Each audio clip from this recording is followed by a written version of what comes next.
नमस्कार, मैं हूं राम विश्वकर्मा। आप देख रहे हैं नवभारत टाइम्स। सुप्रीम कोर्ट के चीफ जस्टिस बी.आर. गवई अचानक अपनी एक टिप्पणी को लेकर चर्चाओं में आ गए हैं। CJI B R. गवई ने भगवान विष्णु को लेकर टिप्पणी की थी, जिस पर अचानक उनकी आलोचनाओं की बौछार शुरू हो गई है। सोशल मीडिया में सीजेआई बी.आर. गवई की बहुत ही तीखी आलोचनाएं होती दिखाई दी।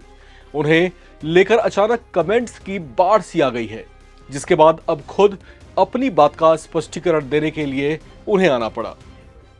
उनकी टिप्पणी मध्य प्रदेश के खजुराहो में भगवान विष्णु की एक क्षतिग्रस्त प्रतिमा पर उनकी ओर से की गई बातों से जुड़ी हुई है, जिसने अचानक से तूल पकड़ लिया है।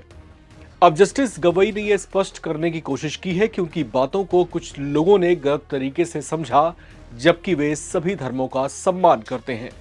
देश के चीफ जस्टिस को अपने ही एक कमेंट पर सार्वजनिक तौर से सफाई देनी पड़ी है। दरअसल एक मामले की सुनवाई के दौरान चीफ जस्टिस बी.आर. गवई ने कहा था कि किसी ने मुझे अगले दिन बताया कि मैंने जो टिप्पणी की थी उसे सोशल मीडिया पर पोस्ट किया गया है। मैं सभी धर्मों का सम्मान करता हूं। इस पर सॉलिसिटर जनरल तुषार मेहता ने कहा कि आज के समय में प्रत्येक क्रिया की सोशल मीडिया पर बहुत ज्यादा प्रतिक्रिया होती है। उन्होंने सोशल मीडिया पर टिप्पणियों की निंदा करते हुए कहा कि यह बेहद गंभीर है। हम न्यूटन के इस नियम से तो परिचित थे कि प्रत्येक क्रिया की समान प्रतिक्रिया होती है, लेकिन अब प्रत्येक क्रिया की सोशल मीडिया पर कहीं ज्यादा प्रतिक्रिया देखने को मिलती है। वहीं सीनियर एडवोकेट और राज्यसभा सांसद कपिल सिब्बल ने सोशल मीडिया को बेलगाम घोड़ा बताया, जिसे काबू नहीं किया जा सकता। उन्होंने कहा कि हमें रोज भुगतना पड़ता है। ये एक बेलगाम घोड़ा है और इसे नियंत्रित करने का कोई रास्ता नहीं है। दरअसल मंगलवार को सीजेआई गवई की अगुवाई वाली एक बेंच ने मध्य प्रदेश के खजुराहो स्थित जावेरी मंदिर में 7 फीट की भगवान विष्णु की एक प्रतिमा को ठीक कराने की याचिका ये कहते हुए खारिज कर दी थी कि यह मामला आर्कियोलॉजिकल सर्वे ऑफ इंडिया के अधिकार क्षेत्र में आता है। उस दौरान बेंच ने याचिकाकर्ता से कहा कि यह पूरी तरह से पब्लिसिटी इंटरेस्ट लिटिगेशन है। जाइए और देवता से कहिए कि वो अब खुद ही कुछ करे। आप कहते हैं कि आप भगवान विष्णु के कट्टर भक्त हैं, तो जाइए अब प्रार्थना करिए। सीजेआई की यही टिप्पणी सोशल मीडिया पर वायरल होने लगी और लोगों ने उन पर धार्मिक भावनाओं को आहत करने का आरोप तक लगा दिया।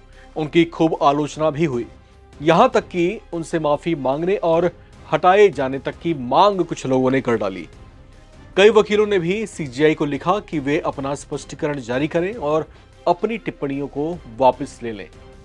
अब इस तरह का जो टिप्पणी सीजेआई की ओर से आई, उसको लेकर के जो बयानबाजियां की जा रही हैं, वो कहीं ना कहीं अब दो तरह की चर्चाओं का विषय बन रही हैं। चर्चाएं इस लिहाज से कि क्या देश के चीफ जस्टिस के किसी कमेंट को इस तरीके से पकड़कर तूल देना अच्छी बात है।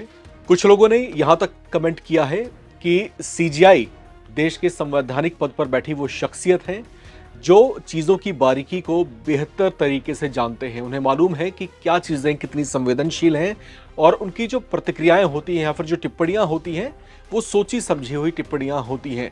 ऐसे में उसका गलत मतलब निकाला जाना कतई ठीक नहीं है।